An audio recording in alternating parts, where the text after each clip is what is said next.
Oh soldado paraguayo que al llamado de la gloria en el Chaco defendiste de la patria su heredad. Con eterna resonancia Boquerón trazó tu historia entre selvas y cañadas con sangrienta realidad. Si Toledo igual guerrera son jalones de tu fama, tu firmeza tiene en honra relevancia colosal. Las trincheras de Nanagua invencible te proclaman, el más bravo entre los bravos, el invicto Pirizón. Superaste las torturas del cansancio y de la sed, colosal en tu bravura, inquebrantable la fe. Con tu jefe Estigarribia, el insigne mariscal, vivirás eternamente en el alma nacional.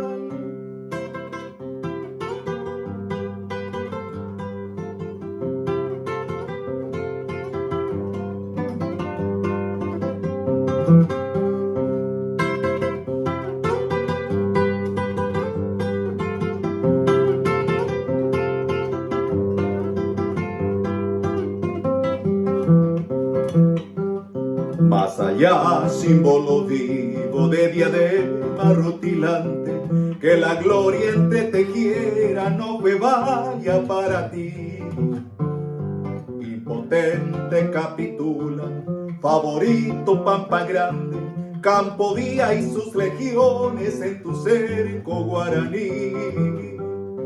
Apareces implacable tras Tarija y sus marañas, y más tarde en las arenas de Picuimba se te ve.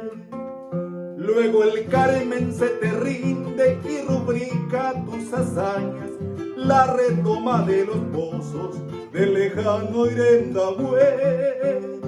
Superaste las torturas del cansancio y de la sed, colosal en tu bravura, inquebrantable la fe.